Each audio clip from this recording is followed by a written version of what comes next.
Hello, this is Alex from phpacademy.org, and this is a video tutorial for the new Boston. In this video tutorial we are going to be looking at the headers function, or the header function in PHP. So to modify the headers that are sent to our browser. Now, why would we need to modify headers that are sent to our browser? Now, there are lots of different reasons for this. You may want to say enable or disable caching of pages. You also might want to change the document type, so you might want to change it to say a JPEG image or a PNG image or something like that, in order to process an image on a page if you were using, say, the PHP GD library, which is something you can look at later. However, in this tutorial, because we're just talking about functionality of this, we're going to be using this header function to redirect our users to another page. Now, before we start, it's really important to let you know that the header function, which looks like this, cannot be used after output has been sent to a page. So, for example, if we have a header called, or some header tags, this is HTML output. Therefore, we're using PHP afterwards using the header function. However, this won't work because we've already sent data to the page.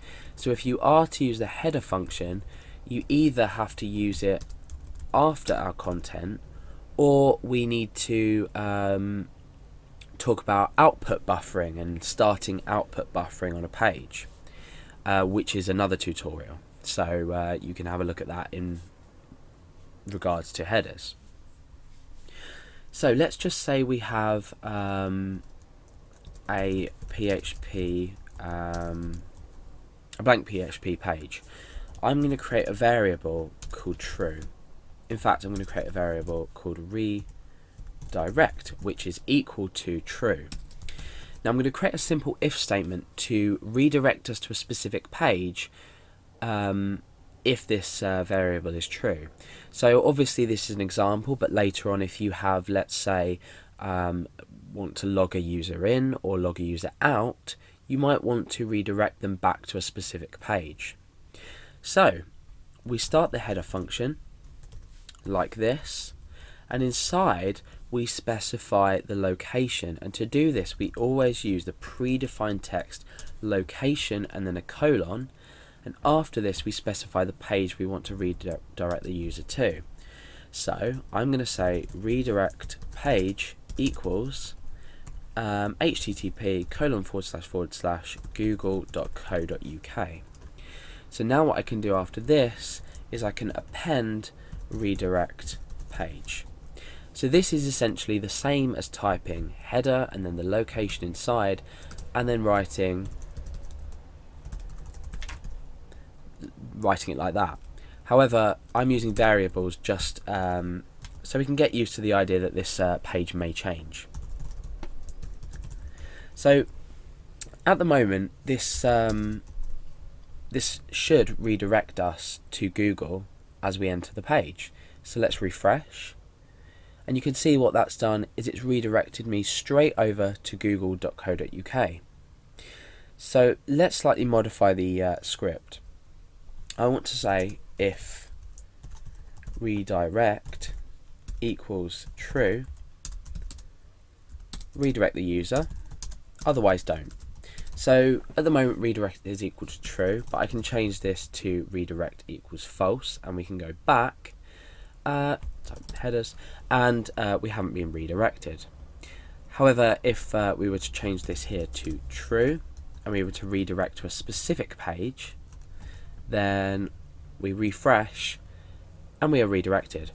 So just by demonstrating the use of the function with regards to redirecting a user, you can see that how useful it is in changing page information.